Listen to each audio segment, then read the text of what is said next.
Derek Bentley was born on the 30th of June 1933. According to his sister Iris Bentley, his birth was traumatic. After the midwife had left, his mother realised she was still in labour and gave birth to Derek's twin. Mr. Bentley did what he could to help, but the baby was too small to survive and died later that night. When the family doctor arrived to check on Mrs. Bentley, he also examined Derek and realised something was wrong.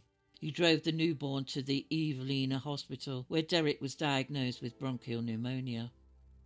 At the time, one of the few treatments available was a blood transfusion. Derek's father donated his blood, which helped save his son's life. Many years after Derek's execution, his sister Iris wrote about their childhood and family life.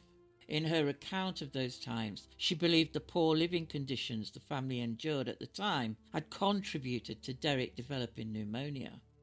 The Bentleys were an ordinary working-class family. In time, they moved into better accommodation with 2 of their 3 children.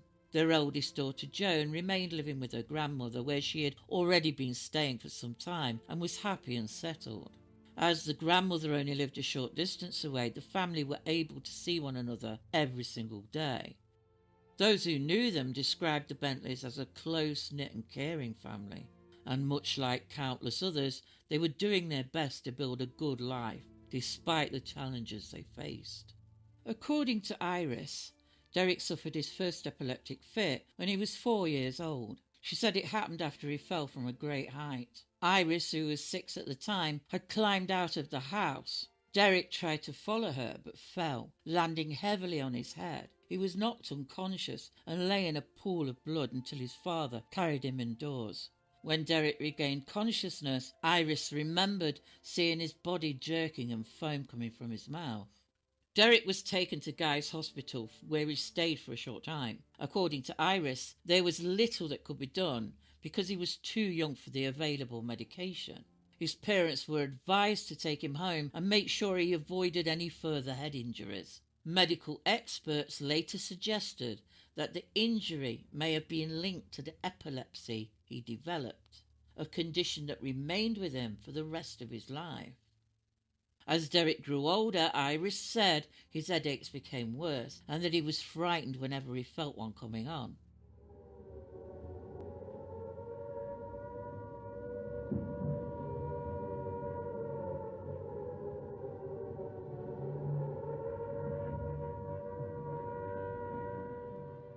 During the Second World War, the Bentley family lived in Blackfriars, an area of London that was regularly targeted during the Blitz. Like many Londoners, they often spent nights taking shelter from German air raids. The war brought heartbreaking losses for the family. Derek's 12-year-old sister Joan, along with his grandmother and aunt, were all killed in separate bombing attacks. These events had a profound and lasting impact on the whole Bentley family. Mr. Bentley moved his family out of the city to Edgware, hoping to keep his family safe. They appeared to do well and the family welcomed another child they named Dennis. But Derek was having a hard time at school. He couldn't read or write and was falling behind. Children started to pick on him and Iris, and when she was older, she claimed it was because they were outsiders, city kids. But mostly, according to Iris, they didn't like Cockneys. Then one evening in October, thankfully while they were away from home, a doodlebug bomb hit a number of houses where they lived, including theirs. A number of their neighbours died, including the children's friends. Mr. Bentley searched once again for a home for the family, and after 3 years away, they found themselves back in Blackfriars, London. The flat they were in was a mess and they all hated it. After the luxuries of the Edgware home, i.e. an indoor bathroom and toilet and electricity, they had to go back to roughing it again. No bathroom, no electricity, only gas lights. But it was a home and they would make the best of it. When Mr. Bentley was called up for military service during the war, the family, like so many others, had to pull together to cope with everyday life in his absence. As Derek grew older, he became noticeably tall. From about the age of 4, he refused to eat meat and remained a vegetarian, showing a deep affection for animals throughout his life. His epileptic seizures continued to affect him throughout childhood and into adulthood. The condition made many everyday tasks difficult, and his family often saw him struggle with things that other children found straightforward. As the younger of the two, Derek was especially close to his older sister Iris. He followed her almost everywhere she went, and it became accepted within the family that if Iris was going somewhere, Derek would not be far behind. Iris wrote that most people treated Derek like a baby. He was quiet, didn't talk back. She had to watch him carefully, as he wasn't even capable of crossing the road alone. The only time he lost his temper was when people lost their patience with him and he became frustrated. After the war, Mr. Bentley eventually left the army and the family moved away from Southwark. In November 1945, they moved to Norbury in South London. The Bentley family shared a large house with Mr. Bentley's childhood friend, whom the children knew as Uncle George, and his wife Anne. By this time, Derek's older sister had left school and started work, so he had to make the journey to school on his own. The school had a strict policy on punctuality, but Derek struggled to understand the concept of time and was often late. As punishment, he was regularly caned. His father wanted to confront the school about the treatment, but other family members persuaded him not to, fearing it would only make matters worse. Because of his learning difficulties and epilepsy, Derek was often bullied by the other pupils. The teasing became so relentless that he began skipping school altogether. It was 3 weeks before anyone realised he'd been playing truant. It was then decided that Derek should attend what was then known as a special school. Some people believed he settled in well there. He made friends and appeared happier among children with similar difficulties. But his father, however, was unhappy with the school. He felt Derek was not receiving a proper education, so he arranged for him to return to Norbury Manor School. When Derek was 13 years old, he suffered another epileptic seizure. During the attack, he fell down a flight of stairs, crashing to the bottom and losing consciousness. Following the accident, his doctor prescribed phenobarbital to help control his epilepsy. Derek remained on the medication for years, taking it every morning and evening, with an additional tablet if he experienced particularly severe headaches. Just before he turned 14, Norbury Manor School got a magistrate order for him to be placed back at the school after some kind of trouble with another pupil. Derek wasn't worried, he was rather happy to be around his other friends again, but his father was not happy and fought the school for his son to return to Norbury. Derek didn't want to, but his father thought it was for his own good. He won, so Derek returned to Norbury. There was another heartache for the family when baby Roger, who was born the 28th of December 1946, passed away before his first birthday. As the year wore on, Derek and another boy were arrested for stealing some bus tickets and 10 shillings from a conductor's till, and for trying to break into a shop. When asked why he'd done it, he replied that some other boys at school had dared them, and he thought that if he did it, they would stop picking on him. At juvenile court, he was fined £2 and bound over for 2 years. He was also ordered to go back to the special school, and he was grounded at home. The years passed by, and in 1948, 15-year-old Derek left school, still unable to read or write, and with very little prospects for work. He helped his mother around the home. Unfortunately, the family's troubles were far from over. Derek and another boy were caught after being seen taking tools from a building site. Derek always maintained to his father that they had simply been fooling around, and the tools were never recovered. Despite this, he was convicted and sentenced to 3 years at Kingswood Approved School near Bristol. The authorities believed the school would provide Derek with the discipline and education he needed, particularly helping him to learn to read and write. His family, however, saw things very differently. They believed the sentence was far too harsh for a boy with Derek's learning difficulties and felt he would do better at home with their support. Life at Kingswood Approved School was better than the family had expected, and Derek gradually settled into the routine there. His parents visited him as often as they could, helping him stay close to home despite the distance. However, his severe headaches became more frequent, and there appeared to be little effort to find their cause. By the time Derek was 17, he was allowed home for a holiday. Concerned about his health, his mother took him to Guy's Hospital for further tests. There he was examined by Dr. James Munro from the Department of Psychology, who prepared a report and sent it to Kingswood Approved School. The Bentley family did not see this report until long after Derek's trial. It said, on the 11th of August 1949, there is no doubt that Derek is very backward intellectually, and that most of this is the result of congenital lack of intelligence. The father thinks it was wrong to commit Derek to an approved school, and he looked forward to having the boy at home to work in his electrician's business. In due time, I think that would be a satisfactory solution.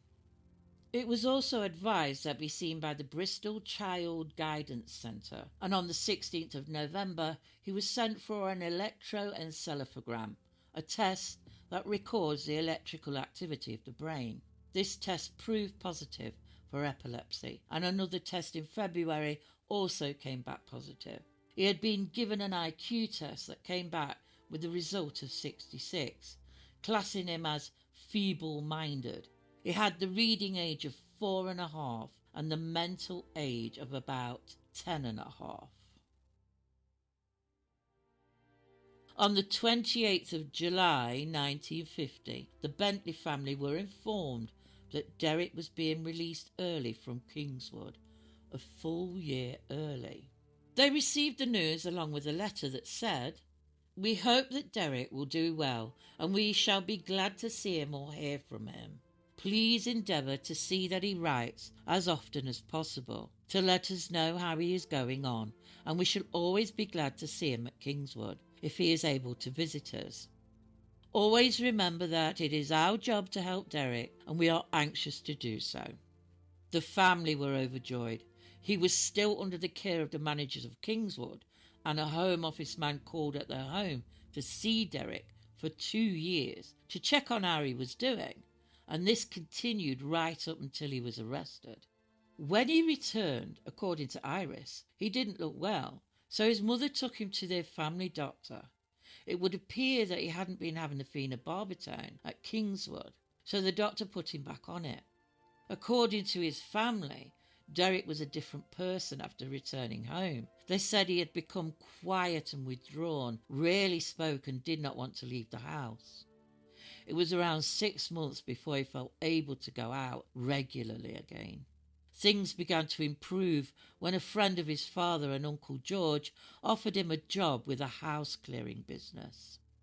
Derek's sister later said it was the best thing that could have happened to him.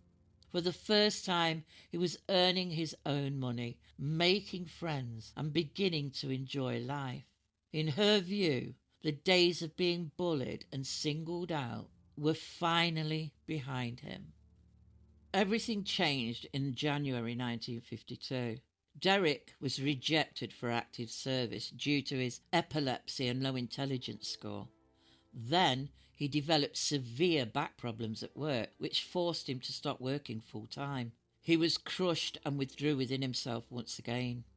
It wasn't long before he was in trouble with the police again regarding missing petrol. It wasn't just him, though. He once again had company. This time it was a boy called Christopher Craig.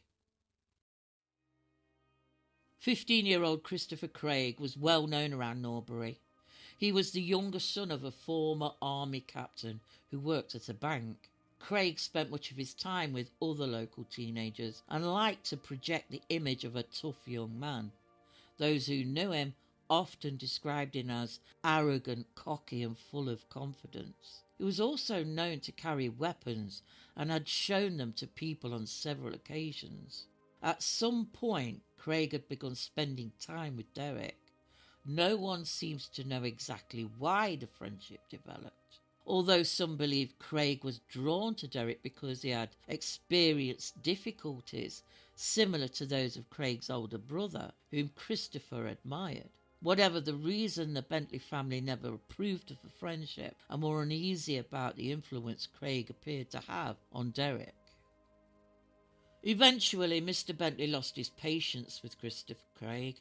He confronted the teenager and told him to stay away from Derek and the rest of the family. Despite this, Craig continued to wait in the street, hoping to catch Derek when he came out. According to Derek's sister, Iris, Derek did everything he could to avoid him, telling the kid to clear off. Later, when police questioned Derek about the missing petrol, they also gave him a piece of advice: keep away from Christopher Craig. After the house clearing job ended, Derek had struggled to keep a job, mostly because of his timekeeping and some parts because of his back problems he had developed. He mostly stayed at home with family, but he had made a new friend that his parents approved of. They said he was good-natured and sensible. It would turn out he wasn't what they thought. They were relieved that Derek seemed to have shaken the Craig boy off. He had pestered the family for long enough, constantly calling at the house for Derek and ignoring Mr. Bentley's warnings to stay away. Then one evening, according to Iris Bentley, Derek went out with his new friend. And as the hours passed and he failed to return home, the family became increasingly worried. It was during the early hours of the morning that the police officers arrived at the house. Iris later said that the officers searched Derek's bedroom and found the knife he used in his job with the house clearing company to cut open the tied boxes and other packages. She maintained that the police took the knife away and that during the trial it was claimed that Derek had been carrying it when he was arrested. Iris strongly disputed this. The officers then gave Derek's parents the devastating news that their son had been arrested in connection with the death of a police officer. As Mr. and Mrs. Bentley and Iris tried to come to terms with what they were hearing, a reporter turned up and explained that it wasn't Derek who had shot the officer, it was Craig. He had shot the policeman, then jumped off the roof of a sweet warehouse in Croydon. From here on, it was all about how the police handled the case and the trial.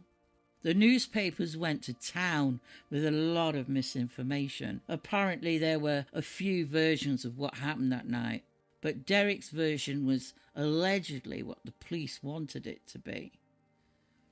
Derek's statement: I have been cautioned that I need not say anything unless I wish to do so, but whatever I do say will be taken down in writing and may be given in evidence. Signed, Derek Bentley. I have known Craig since I went to school. We were stopped by our parents going out together, but we still continued going out with each other. I mean, we have not gone out together until tonight. I was watching television tonight, 2nd of November 1952, and between 8 p.m. and 9 p.m. Craig called for me. My mother answered the door and I heard her say I was out. I had been out earlier to the pictures and got home just after 7 p.m. A little later, Norman Parsley and Frank Pathe called. I did not answer the door or speak to them. Signature, D. Bentley. Signature witnessed by J.S. My mother told me that they had called and I then ran out after them. I walked up the road with them to the paper shop where I saw Craig standing. We all talked together and then Norman Parsley and Frank Pathe left. Chris, Craig and I then caught a bus to Croydon. We got off at West Croydon and then walked down the road where the toilets are. I think it is Tamworth Road. When we came to the place you found me, Chris looked in the window. There was a little iron gate at the side. Chris then jumped over and I followed.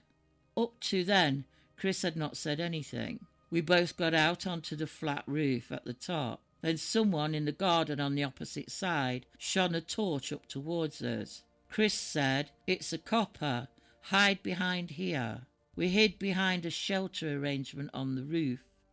We were there waiting for about 10 minutes. I did not know he was going to use the gun. A plain signature D. Bentley. Signature witnessed by J.S. Clothesman climbed up the drain pipe and onto the roof. The man said, "I am a police officer. The place is surrounded." He caught hold of me, and as we walked away, Chris fired. There was nobody else there at the time. The policeman and I went around the corner by a door. A little later the door opened and a policeman in uniform came out. Chris fired again then, and this policeman fell down. I could see he was hurt, as a lot of blood came from his forehead just above his nose. Signed, D. Bentley. The policeman dragged him round the corner behind the brickwork entrance to the door. I remembered I shouted something, but I forget what it was. I could not see Chris when I shouted to him. He was behind a wall. I heard some more policemen behind the door, and the policeman with me said, "I don't think he has many more bullets left." Chris shouted, "Oh yes, I have," and he fired again. I think I heard him fire 3 times. Signature D. Bentley. Signature witness J.S. All together. The policeman then pushed me down the stairs, and I did not see any more. I knew we were going to break into the place. I did not know what we were going to get, just anything that was going. I did not have a gun, and I did not know Chris had one until he shot. I now know that the policeman in uniform is dead. I should have mentioned that after the plainclothes policeman got up the drain pipe and arrested me, another policeman in uniform followed, and I heard someone call him Mac. He was with us when the other policeman was killed. According to his sister Iris, Derek's learning difficulties made it hard for him to remember even simple things, such as a short shopping list. For that reason, she found it difficult to believe he could later recall long conversations and detailed events with such accuracy. She also believed that seeing Police Constable Sidney Miles lying dead nearby would have left Derek in a state of shock. In her view, he would have struggled to process what had happened, let alone give a detailed account of it.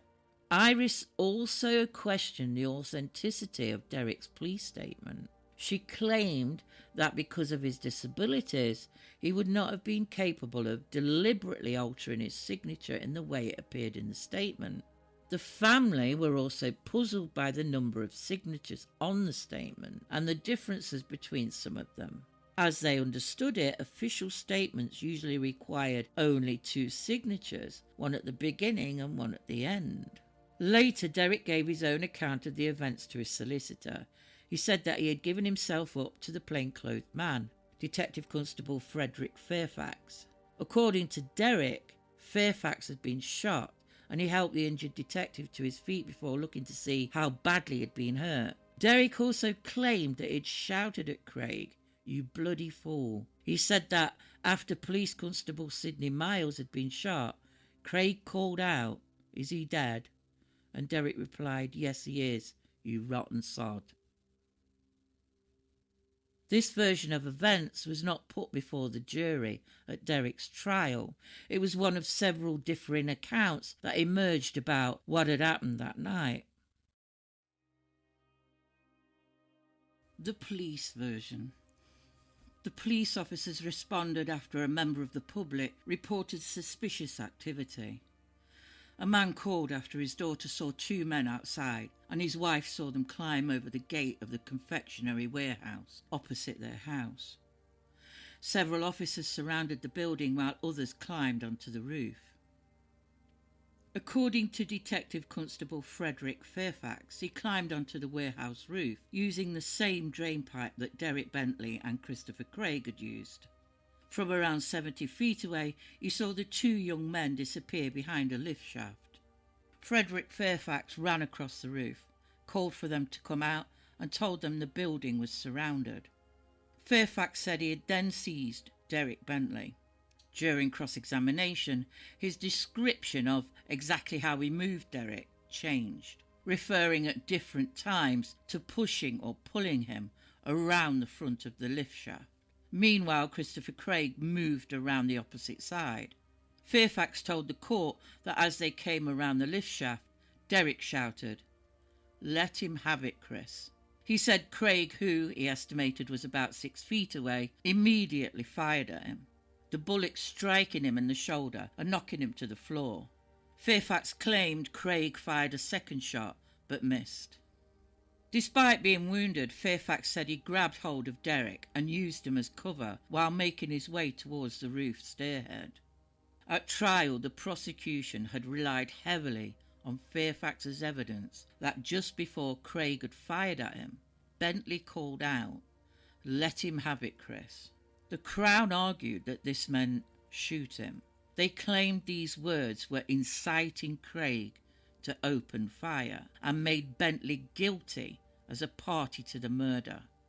Derek's family later claimed that the police didn't know that Derek didn't call Craig by his name. He only ever called him kid or kiddo. Saying that, there were 3 officers who claimed to have heard Derek say those words: DC Fairfax, PC MacDonald and Constable Harrison. Christopher Craig was adamant that Derek hadn't shouted those words. DC Fairfax had reportedly shouted at Craig something like, "Hand over the gun, lad."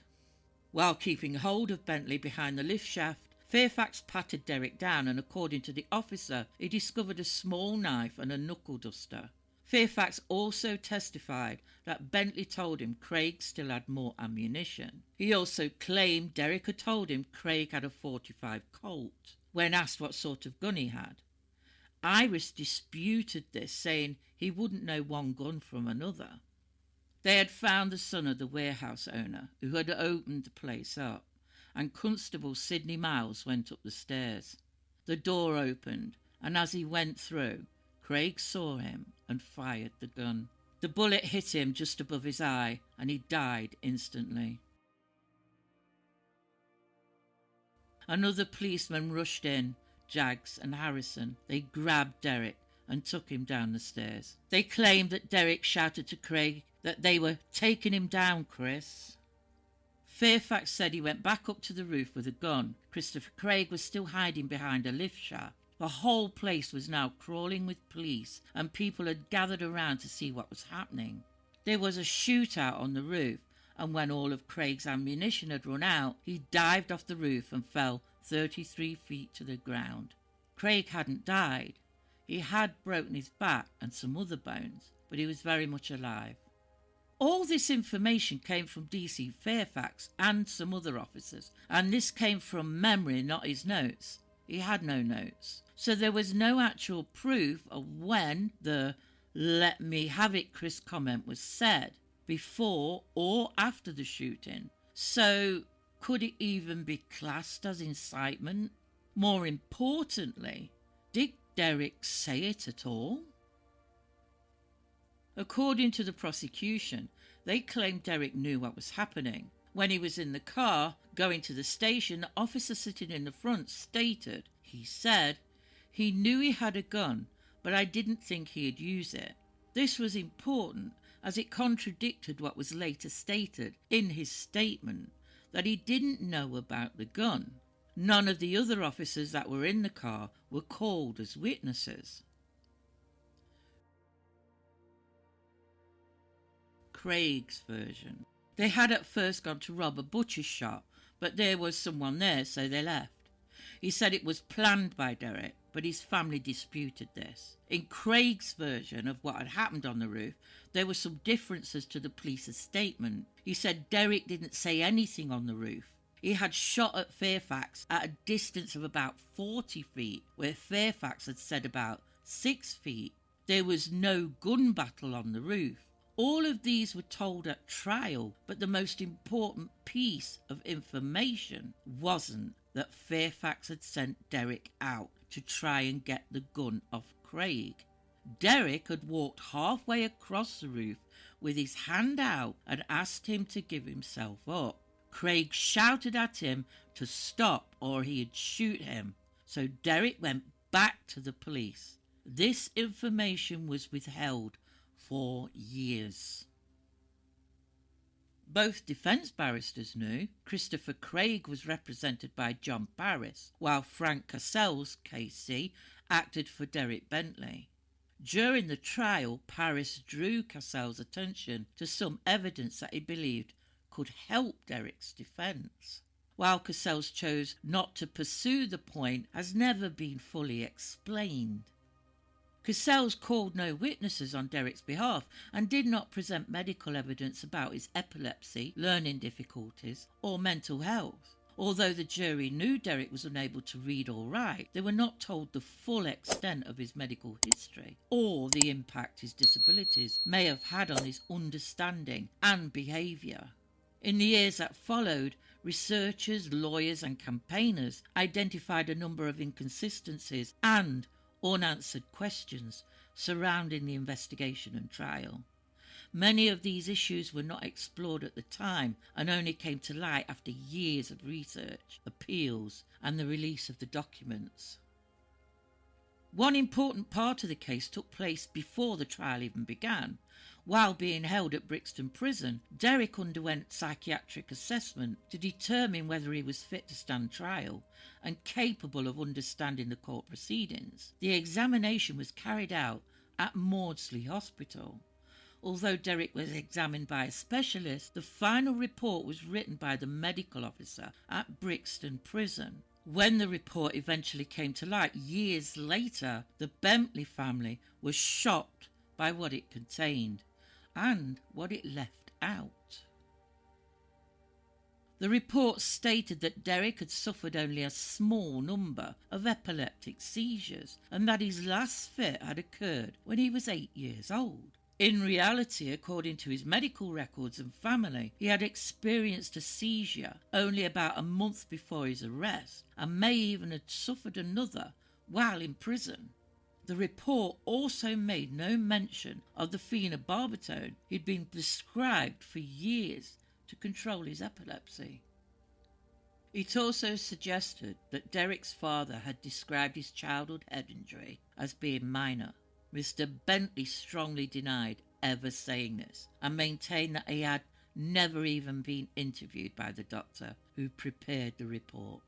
The family were also concerned that the report omitted other important details, including Derek's rejection for national service on medical grounds and his periods of severe depression. Much of this information was already contained in his medical records held at Maudsley, yet it did not appear in the report presented before the trial. None of this was known at the time. Derek's barrister, Mr. Cassell, was unaware of these omissions, and the report remained hidden from the defence for many years. After hearing 6 days of evidence, the jury retired to consider their verdict. They were out for just over an hour before returning to the courtroom. Christopher Craig admitted firing the gun that killed Police Constable Sidney Miles, but because he was only 16 years old, he was too young to face the death penalty. The jury found Derek Bentley guilty of murder, accepting the prosecution's arguments that his words "let him have it, Chris" had encouraged Craig to shoot.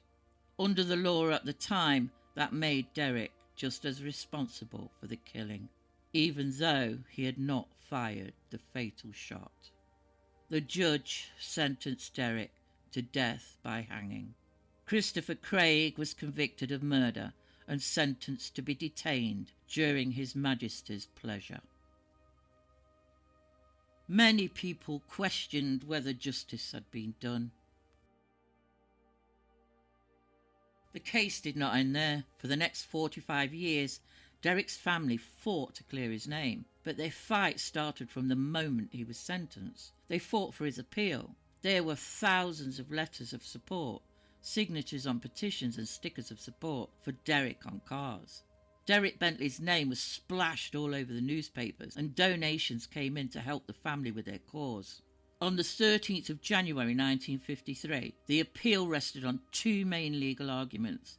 First, that Lord Goddard had failed to put Derek's defence fairly to the jury. Second, that the burglary and any joint enterprise between Derek Bentley and Christopher Craig had ended once Derek surrendered and was placed under arrest by Detective Constable Fairfax. The defence argued that Derek had been under police control for around 15 minutes before Police Constable Sidney Miles was shot, meaning Craig's actions were his own and Derek could no longer be held legally responsible for them. There were some discrepancies in the appeal judge's statements, but these issues wouldn't be resolved for years. The defence believed this argument should have been enough to overturn Derek's conviction, but there was one major obstacle. Derek himself had said that he did not think he was under arrest when Detective Constable Fairfax caught him on the roof. Although he had remained with Fairfax after surrendering, he didn't realise he had been arrested. The defence argued that Derek's learning difficulties and limited understanding meant he simply did not appreciate what was happening. The court, however, did not accept that this prevented him from remaining part of the joint enterprise. His own words weakened the defence's argument that the burglary had ended when he surrendered. On 13th of January 1953, the Court of Criminal Appeal dismissed the appeal, leaving Derek's conviction and death sentence unchanged. The next step was to appeal to the House of Lords. This was a process, but the family had the backing of a vast majority of the public, and the support they received was overwhelming. On the 20th of January, they got a letter from the Shadow Home Secretary, Mr. Bevan. They had a meeting at the House of Commons. Mr. Bentley and Iris spoke with Mr. Bevan, but on the 22nd of January, they received a devastating letter from the solicitor that leave to appeal to the House of Lords had been refused. All they could do now was appeal to the Home Secretary, Maxwell Fyfe. Mr. Bentley wrote a heartfelt letter, and MPs came crawling out of the woodwork wanting to help. On the 23rd of January, they took their petition along with Mr. Bentley's letter to the Home Secretary. They were received by a Home Office official. On the 24th of January 1953, Mr. Dennis Hill of the Maudsley Hospital wrote to the Home Secretary, urging that Derek's death sentence should be commuted. Dr. Hill had examined Derek before the trial and believed that his medical condition and intellectual disabilities should be taken into account. At the time, Dr. Hill appears to have been unaware that the report presented to the court did not include the full picture of Derek's medical history. Important information about his epilepsy, treatment with phenobarbital, and other aspects of his condition had not been fully reflected in the report available to the defence. Then on Monday the 26th of January they received the news they really didn't want to hear. The letter read, "Sir, I am directed by the Secretary of State to inform you that he has given careful consideration to the petition submitted by you on behalf of your son Derek Bentley, and I am to express to you his deep regret that after considering all the circumstances of the case, he has failed to discover any sufficient ground to justify him in advising Her Majesty to interfere with the due course of law. I am, sir, your obedient servant, F. Newsom." On Tuesday, the 27th of January 1953, just one day before Derek was due to be executed, MPs debated this case in the House of Commons. Several called on the Home Secretary, David Maxwell Fyfe, to reconsider the sentence, arguing that Bentley's responsibility for the crime was less than that of Christopher Craig, who had fired the fatal shot. They urged him to show mercy and commute Bentley's death sentence, but their appeals were unsuccessful. On the morning of the 28th of January 1953, while Derek's family gathered together at home, Derek William Bentley was executed at Wandsworth Prison. Outside the prison walls, a large crowd had assembled. As they waited, many joined together to sing the hymn, Abide With Me, in a final show of support and protest against the execution. Everything died down. For months the Bentley case seemed to fade away, but the family didn't give up. They were determined to clear Derek's name. After Derek's execution, Mr. Bentley refused to give up the fight to clear his son's name. Alongside his daughter Iris, he regularly travelled to Speaker's Corner at Marble Arch, where they took turns speaking about Derek's case and urging people to question what had happened. They also campaigned against the death penalty. For around 3 years they returned time and again, determined to keep Derek's story in the public eye. Their goal was not only to clear his name, but also to highlight what they believed was a miscarriage of justice. The campaign gathered fresh momentum following the case of Timothy Evans. Like Derek, Evans was widely seen as vulnerable and of limited intellectual ability. When it later emerged that Evans had been wrongly convicted and executed, many people began to look again at Derek's case. Some prominent campaigners believed the two men had been treated in strikingly similar ways by the criminal justice system, and the growing doubts surrounding Evans helped renew calls for Derek's conviction to be reconsidered. As the years went by and life moved on, through good times and bad, the campaign continued. Books and plays were written about the case, and eventually a film.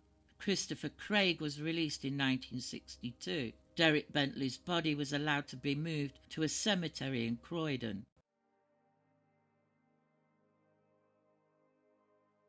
Mr. Bentley died in July 1974. Mrs. Bentley died on the 10th of October 1976. They were both buried next to their son in the family plot. Nearly 40 years after Derek Bentley's execution, a former police officer came forward with a very different account of what had happened that night.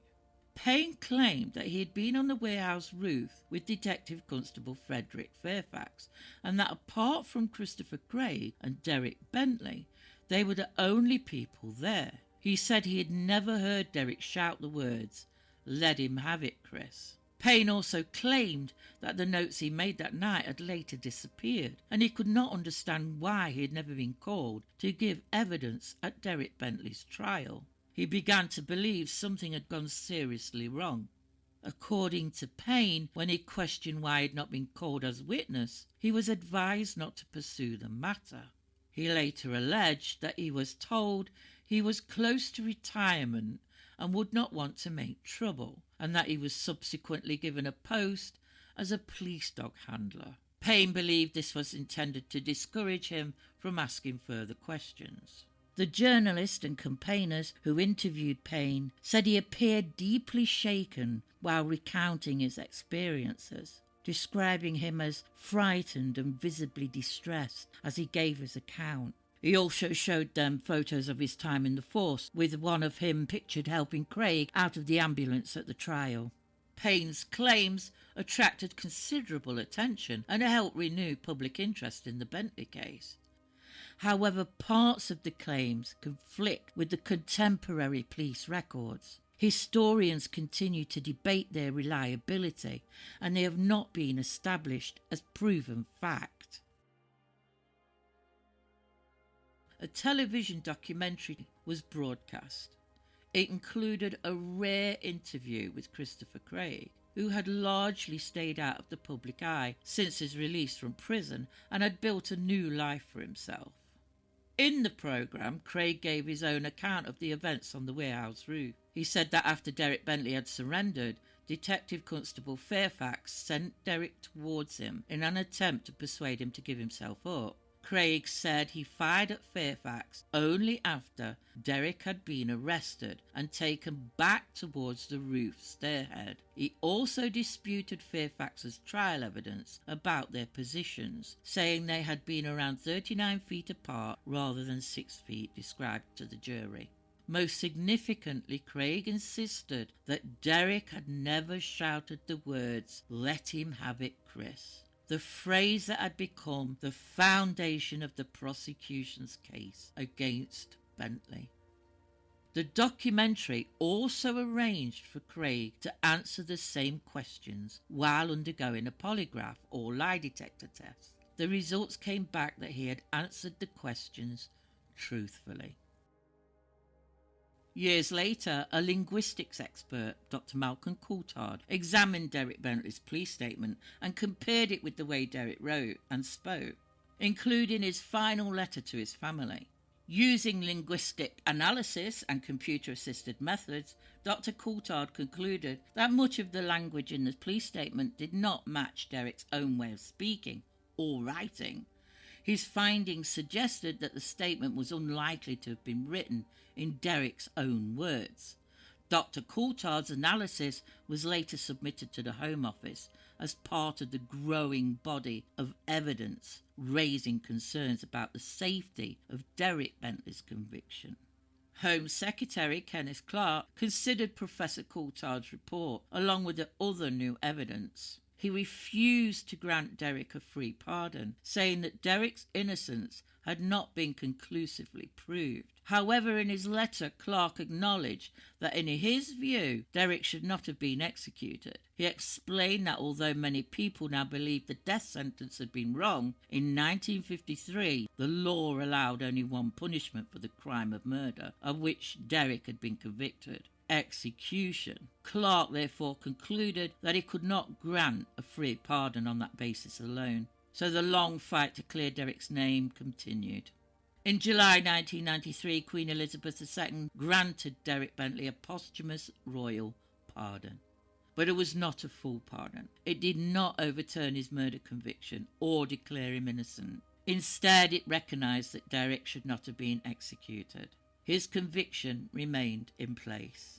The family's fight for justice finally reached its conclusion on the 30th of July 1998. After reviewing the case, the Court of Appeal ruled that Derek Bentley's conviction for murder was unsafe and quashed it.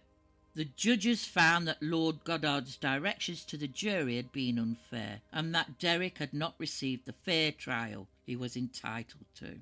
In particular, they criticised the way the jury had been directed on the law of joint enterprise and Derek's defence. The decision was far more significant than the royal pardon granted in 1993. That pardon recognised that Derek should never have been executed, but left his murder conviction in place. The 1998 ruling finally removed that conviction. Sadly, Iris Bentley, who had devoted most of her life to clearing her brother's name, died just 1 year before the judgment. The campaign she had continued after her parents' death was finally completed by her daughter, Maria Bentley Dingwall. 45 years after Derek Bentley was hanged, his conviction was overturned. For the Bentley family, it was the justice they had been seeking for almost half a century. Today, the case remains one of the most controversial miscarriages of justice in British legal history. Before this story ends, it's important to remember the man whose life was taken that night. Police Constable Sidney Miles was not a politician, a lawyer, or a campaigner. He was an experienced Metropolitan Police officer who had served for around 20 years. On the evening of the 2nd of November 1952, he answered what began as a routine call to a warehouse burglary in Croydon. He never returned home. Sidney Miles was shot and killed by Christopher Craig while carrying out his duty. He was 42 years old. He left behind a wife and 2 young children who, like the Bentley family, had to live with the consequences of that night for the rest of their lives. The years that followed were dominated by the debate over Derek Bentley's conviction, the meaning of 5 disputed words, and the campaign that overturned what many believe was a miscarriage of justice. But through it all, one fact never changed. An innocent police officer had lost his life in the service of the public. Whatever conclusions people reach about Derek Bentley's case. The service made by Police Constable Sidney Miles should never be forgotten. He was a husband, a father and a dedicated police officer who died doing his duty. More than 70 years later, his courage and service deserve to be remembered, alongside the search for justice that followed. Thank you for watching, or even just listening. Comes Sir Harold Scott, Chief Commissioner of Police, to congratulate the 4 gallant men who, on November the 2nd, braved death on a nearby rooftop to bring Christopher Craig and Derek Bentley to justice after policeman Sidney Miles had been murdered.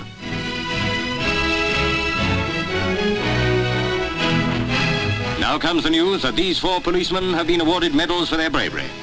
To PC Jaggs goes the BEM, to PC MacDonald the George Medal, to Sergeant Fairfax the George Cross, and to PC Harrison the George Medal. This is the man the appeal court holds responsible for denying Bentley the basic right of a fair trial. The summing up of Lord Goddard, then Lord Chief Justice, was unfair. The jury was misdirected on evidence like that of the 3 policemen. The police officers that night, and these 3 officers in particular, showed the highest gallantry and resolution. They were conspicuously brave. Are you going to say that they are conspicuous liars? Today's Lord Chief Justice didn't just condemn his predecessor, he apologised for the legal profession. It must be a matter of profound and continuing regret, he said, that this mistrial occurred and that the defects we have found were not recognised at the time.